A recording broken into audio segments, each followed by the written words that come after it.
How are you feeling today? I'm feeling pretty fantastic. This will be 6 days since the transplant took place, and I'm up. They have me walking around. I'm doing physical therapy. I only have this one tube. It's a feeding tube. Of course, they have to watch for my lungs to get healed still. But once this is gone, I'll be able to eat solid foods. And I'm all bruised up everywhere, but it's to be expected, with everything that's going on. So, Carmen, for people who don't know what you just had done, what just happened to you? I had double transplant of my lungs, which I got through the COVID, um, which was really difficult to talk about for a while, but I grabbed someone, gave me the COVID, and I ended up hitting my lungs quite a bit, and also my immune system. So because of that, my lungs, part of one had fibrosis, and the other one was in the same panel. So the only thing that they could do was to find a transplant. It was pretty scary when they told me that, because it wasn't just one lung, it was both lungs. So I was kind of scary at the beginning, just thinking, how am I going to get two lungs? Maybe one, but two. And I was blessed, really blessed to find the donors. And Did here you I have am. did you have any lung disease before No, sir, coronavirus? I did not. I'm very outgoing. I was on a go all the time. I didn't have any lung disease. I didn't have major health problems to the point where I needed, big time health things. And all of a sudden I get the corona, and the two things that were my lungs. And how do you believe you contracted the coronavirus? The corona was, I got a call from the Department of Health telling me that someone had reported that they were around me, and they were positive. When they said that, they asked me to please go get tested, which I did. I went and I got tested. By the time I got the results, I had already known that I had the coronavirus, because I had no taste. I was a little shallow when it came to breathing, but it felt more like if it was a cold. I was more tired. That was all I wanted to do, go to sleep. And I finally passed out. I called the doctor. He says, just stay in. If it gets any worse, if you start coughing, if you start going through these other changes, or if it gets worse, then come in. And when I started feeling like I didn't have the taste, that's when I told them, well, this is happening. And that Thursday, right after I found out that I was positive, that day, I got up to go to the restroom, and I ended up passing out, which is, the reason why I'm alive today. Because when they got me to the doctor, or to the emergency room, and they said to me, you're lucky you have a guardian angel watching over you, because your body oxygen was at 31% when you got here. That is to be brain dead or on a coma. I remember just looking at the doctor and just, going like this, because I was on ventilators, and I was all hooked up in machines. I spent 45 days in the ICU. And from there, once I was clear from the corona, they went ahead and sent me up to the lung specialist area to do therapy and try to get my lungs to work. And that's where I found out by the doctor, the pulmonologist, that there's really nothing else that they could have done about it. And the only thing they could do was just a transplant. And I said, but wait, what do you mean one transplant too? And they said two. It goes, you have fibrosis in one and the other one is going to be looking the same way. I was lucky that they opened a bed here at UW Health, and I was lucky and blessed to receive two healthy sets of lungs. So I'm here, you know. So you were in Wisconsin. How many days were you on a ventilator? Pretty much the entire time that I was in the ICU, I was in a ventilator. That's why you can still see the scars, but I had scars all around here, that and the bottom part of my eyes, my chin, from the machine being on constantly. They were giving me 100% oxygen, literally. And if they would bring it down, the lowest I could get was probably to like an 80, low 70s. And I couldn't even walk. What I could do, I could run forever. I could do a bunch of stuff I couldn't do in 2 steps without feeling like I was running a marathon. So So that just was so really just hard. to just to Mhm. be clear, you're saying you were on the ventilator for 45 days, is that correct? Pretty much 45 days. And I would say the ventilators, let's just say 40, because I was out with that, just the oxygen part of it, the entire other time while they moved me up. And then that when I was moved up to the other area, they had me on oxygen and at night in the ventilators. Hmm. It was kind of hard for me to be on that all day long, every day. Difficult to even eat or drink anything. I drop my oxygen really quickly. So they would feed me.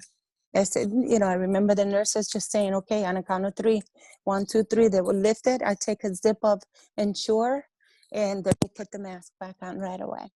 Hmm. And that was my feeding for a while and through the IV. Do you mind telling us how old you are? Absolutely not. I'm 52 years old. 52 years old. So Mhm. you're not in that category of elderly, so to speak, that was at highest risk. Did you have any pre-existing conditions, Carmen? Not with no long pre-existing conditions at all Did, whatsoever. did you have any other like high cholesterol, high blood pressure, asthma? No asthma. Um, High cholesterol, no. It was normal things. I did have thyroid problems. Um, and, just the little things that just a person like me, high blood pressure, I did have it, but it was under control. Little things that you could control. I'm, it wasn't something that would stop me. I Right. did, I did smoke. However, I quit smoking several years ago. And that wasn't even the issue. My doctors themselves even said that, and that wasn't the issues. I didn't smoke long enough to do that much damage. How many years had you smoked? Probably 15. I But it's started. good. Go ahead. Go I'm ahead. sorry. I started smoking probably at the age of 31. Wow.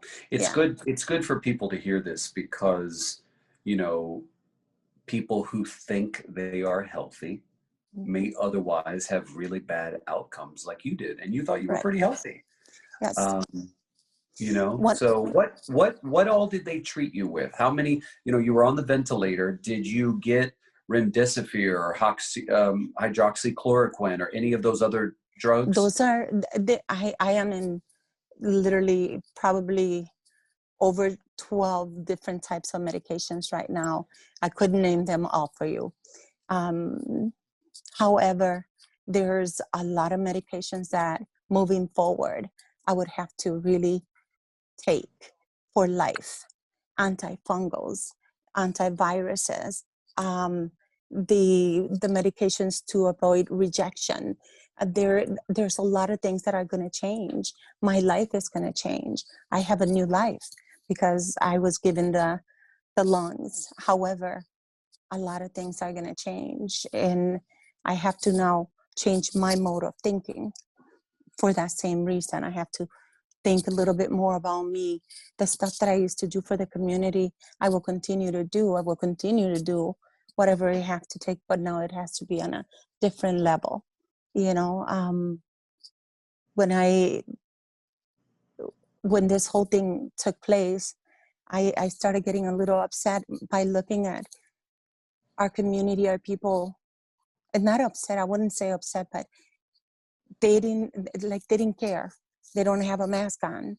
You think this is a joke. You think, oh, this is not, oh, it's just like the virus, or it's like the flu. No, it's not like a flu. It doesn't feel like a flu. I was pretty healthy. And look at me. You could be carrying the virus and not know, because I think the person that got it from didn't even know. Otherwise, until they decided to go get tested. Mm. I personally got all the symptoms, and unfortunately, this was the outcome for me. You live in the Milwaukee area, and you mentioned some of the community work you do. Tell us what involvement you have with the community. I do a lot for the community. I work for a nonprofit organization, which allows me to do events, and we do different types of events, such as the Breakfast with Santa, where last year we provided about 3,000 kids a breakfast, a toy, and a photo with Santa in 3 hours. When this whole thing took place, I was getting all the backpacks together with backpack materials to give out to the kids of the community so that they can get ready for school. I am very involved with the Puerto Rican community, with the Mexican community, you name it. If Carmen was needed, Carmen was there. The support that I got back from them has been overwhelming. Mm. And I wouldn't be able to thank them enough, because one of the reasons why I fought really hard to get better, not just my family, also them, because they work really hard to motivate me and to get me here. And you never know the kind of impact that you give others when you do the little things. And I didn't realize what I was doing and what I was given until now, that I saw their support given back to me. What is the name of the nonprofit that you work with? It's called UMOS, United Migrant Opportunity Services. Yes. Have you, Carmen, been able to find out whose lungs you received? I just today met with the gentleman that we're going to be working with for the rest of my life, and I asked the question. So I don't know the names. However, there is a process, and there is a letter that I will be able to write to their family, or the family that donated. However, it's up to them if they want to answer back. But there is a way to find out if they are willing to communicate back with me. So just today, this morning, I asked the same question. I don't Can you know who tell they me? are. I'm sorry, go ahead. I was going to say I don't know who they are or who it was from, but I want to be able to say thank you. And I know this is a healing process for them as it is for me. I want to thank them for giving me a second chance. And maybe this will be a healing process for them, to see that they went to someone that is a good person, that love to give back, that make a difference in the community. And I want them to know that I'll take good care of them from here on. Oh my, that touches my heart. I'm That touches my sorry. heart, because you know what? You're right. That person wanted to give. The lungs were taken, obviously, with the permission Right, of the patient, the decedent, because we all are asked, do you want to donate your organs if you find yourself in that right. position? And so tell me what it was like when you got word, when they told you, Carmen, we have lungs for you. I What was remember, that? What was I that re- moment like? I just opened my eyes that I saw the whole crew of nurses and doctors walking into my to my room in Milwaukee, and they said, "Let's go. We're going to Milwaukee. I mean, we're going to Madison." And I said, "What?" They opened the door, but you told me not today. And my eyes were this wide open. And I said, "But I gotta call my mom. I gotta call my brother. I gotta call my family. How am I gonna do this?" You know? And they're like, "We gotta go." And everything went so quickly. Overwhelmed. I was happy, but at the same time, very scared Yeah. because this was a major surgery, you know, and I wanted to make sure I thought about my kids, you know, I thought about my family, I thought about the community, I thought about everything around me and what would happen if I'm not around. And all of that came through my head. And I remember when they were rolling me um, into the operation room, the doctor said to me, "You'll be fine." And I said, "In God's hands, I am." So in God's hand, I was, and here I am. I I couldn't ask for more. You deserve this second chance. I think. Thank you. And I have done some meditating. I have done a lot of crying on my own. I've a lot of praying because it's been hard. You know, it's been very difficult, and I know that this is just the beginning. It is just the beginning, and I will continue to advocate, and I will continue to tell people, you know, you need to be responsible. If you don't want to be responsible for yourself, be responsible for others around you. Be responsible for your kids, for your parents, for your grandparents, because you may not be having symptoms of this coronavirus, but they may take a differently look at me. And I will continue to advocate that. I don't care if they get upset with me. I know I have a way of talking to people, and I know that I will get my word through. I have to.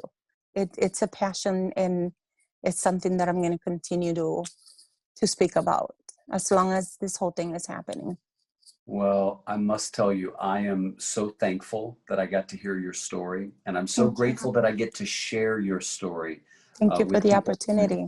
Absolutely. So we wish you all the best. And Thank you. my God, a double lung transplant. It doesn't get more serious than that. And That's look at you. that's Look at right. you. Go, Carmen. Okay. Thank you so So much. I thank appreciate you. it, and thanks to everybody. I know you have another appointment, so we're going to let you go, but thank you for the time. Thank you. Have a great one. You too, love. Bye bye. Bye bye.